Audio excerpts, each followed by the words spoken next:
Hi, I'm Helen Thompson, a childcare educator and baby massage instructor, and I want to welcome you to First Time Mums Chat. This is a place where we talk honestly about the early months of motherhood, those beautiful, messy, even confusing moments that no one really prepares you for. First Time Mums Chat is supporting you to feel more connected, confident and in tune with your baby. If you're a new mum wondering whether you're doing things right, you're certainly not alone. And this podcast is here to make those first steps feel a whole lot calmer and more confident. In today's episode, I'm diving into a topic that surprises many parents: baby walkers, jumpers, and exersaucers. Most mums are told these devices help babies learn to stand and walk. But what if the opposite is true? What if these popular products are actually delaying milestones or putting extra strain on your baby's growing hips, core and posture? And here's a question I want you to sit with as you listen. Is my baby's body truly ready for the positions these devices put them in? I'll be sharing insights from my own work with little ones, including a pair of gorgeous 6-month-old twins I'm currently supporting, and some eye-opening research from pediatric occupational therapists that every new mum should know. If you've ever used one of these products or you're thinking about buying one, stick with me. This episode may change how you look at your baby's movement and development forever in the best, most empowering way. So let's get started.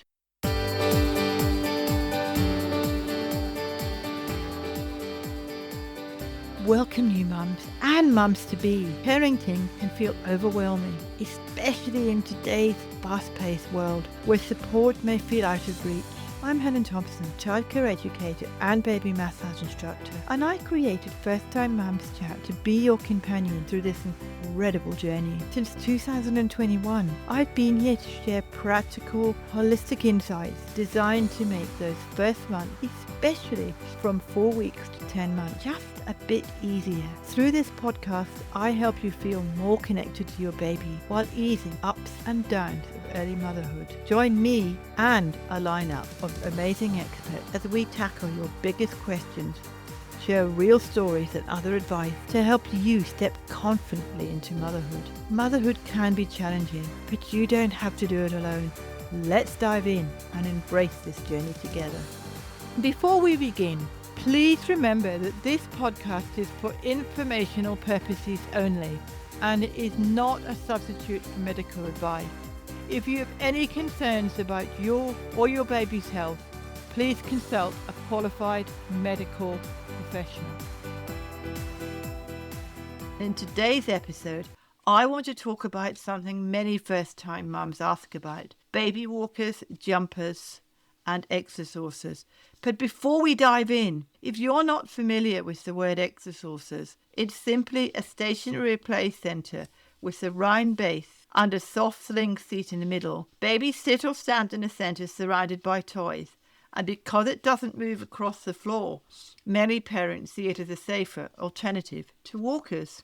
These pieces of equipment are everywhere in stores and online, and they're marketed as tools that help babies learn to stand and walk. They also promise to keep babies happily entertained so you can get a few minutes to yourself. But are they really helpful, or can they actually get in the way of your baby's natural development?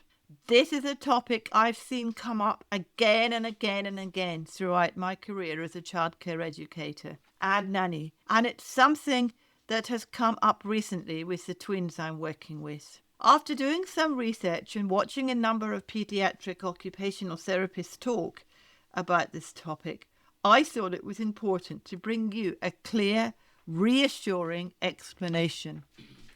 Over the years, I've walked into many homes where a baby is happily bouncing away in a jumper or zipping around in a walker.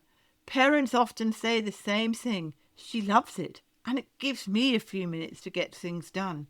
And I completely understand that. I know what it's like. Parenting is exhausting, and sometimes you really do need those hands-free moments. But I've also seen many babies later struggle with balance, posture, or strength, not because of anything the parents did wrong, but simply because their little bodies were being asked to move in ways they weren't quite ready for yet. Now, here's the thing about baby walkers. Many parents assume walkers encourage walking. The idea is that if a baby is upright and moving, they must be learning the skills they need. But the truth is very different. Baby walkers allow babies who cannot yet walk to move very quickly, far faster than their bodies are actually ready for. A baby can travel more than a meter in a single second in a walker. Because of this speed, most injuries happen while the parent is right there watching. It's not a supervision problem. It's simply too fast to react in time. Walkers also allow babies to reach for things they normally wouldn't be able to touch. That might be cords,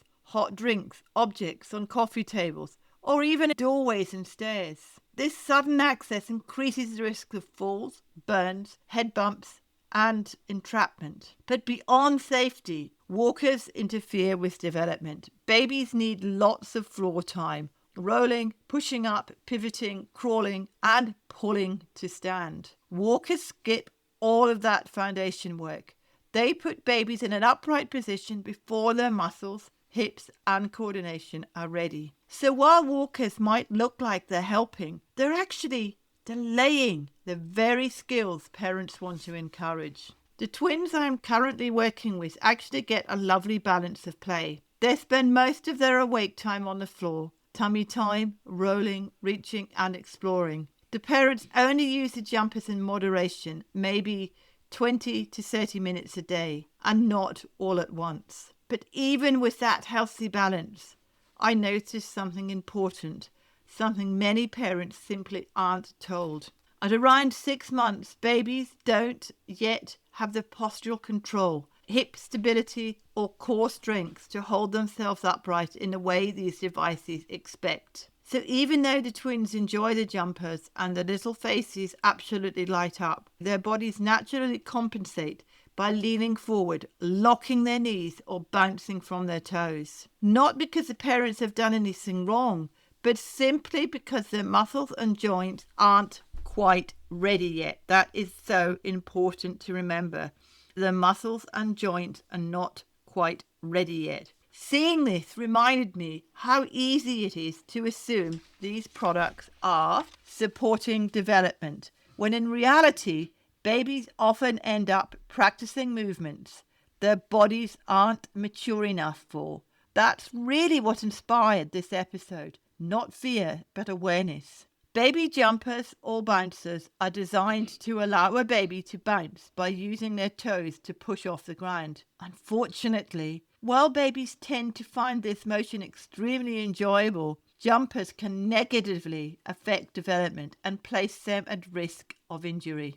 Babies are often placed in jumpers from 4 months and up, generally until 8 to 9 months. But at this age, babies do not have the strength or muscle control to stand up, let alone control their body movements when bouncing quickly. Because they don't yet have these skills, babies will lean forward into the sling seat rather than standing upright. Standing upright is a position babies need when they're learning to stand and walk. Jumpers also encourage babies to stand and push off on their tiptoes. And regular use can teach a baby to stay on their toes all the time. This can tighten the calf muscles and in more extreme cases may even require casting or surgery to correct. This toe standing pattern is also counterproductive to the heel strike action required for independent walking and can delay milestones. And what I mean by the heel strike action is actually putting your heel and your foot on the ground.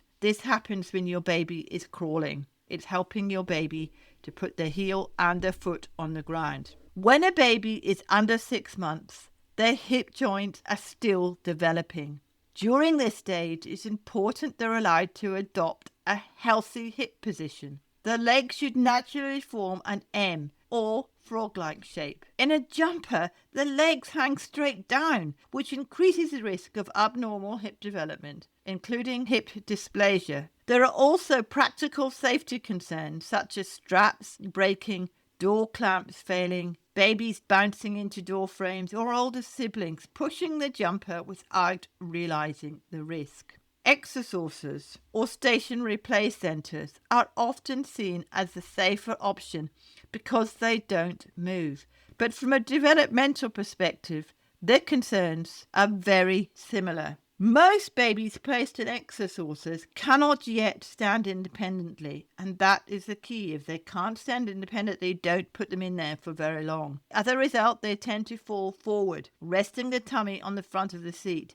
This tilts their hips forward and forces the baby to arch their back to bring their head and shoulders upright. Their legs, not yet strong enough to support their body weight, often lock into a straight position.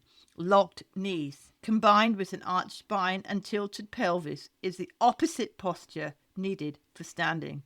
Remember that. It's the opposite posture needed for standing. For healthy standing, feet need to be directly under the hips. Hips should be in a neutral position. Head and shoulders should stack above the hips. I'm going to say those again so you know. Feet need to be directly under the hips.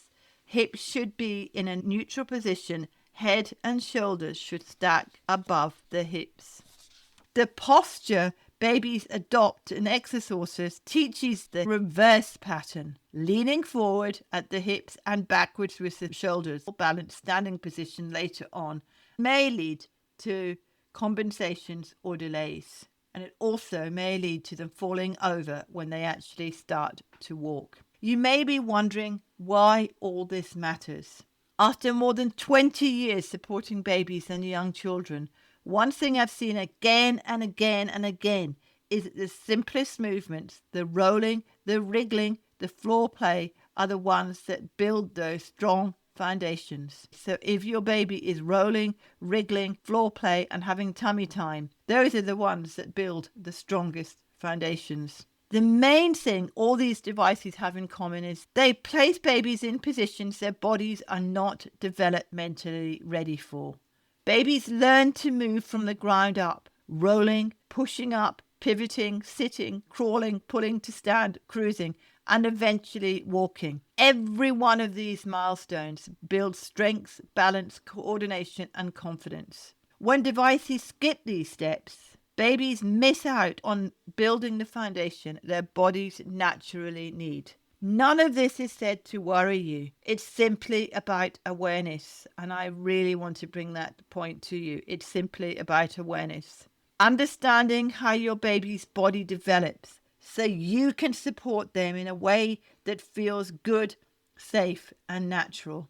Before we wrap up today's episode, I just wanted to share that this will be our final episode for the year as we take a short break over the holiday season. I'll be using this time to rest, recharge, and get ready for a very, very special milestone, our 200th episode coming in early January. And as we reflect on today's question, is my baby's body truly ready for the position these devices put them in? I'd love to hear what came up for you and also what topics you'd love me to explore in the new year. You're so welcome to leave me a quick voice message at mybabymassage.net/message.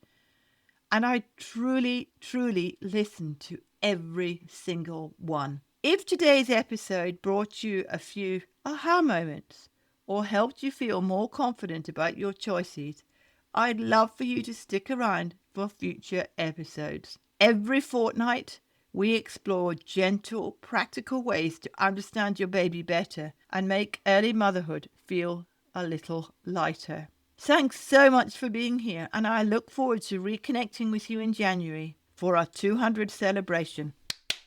Until then, take care of yourself and your little one.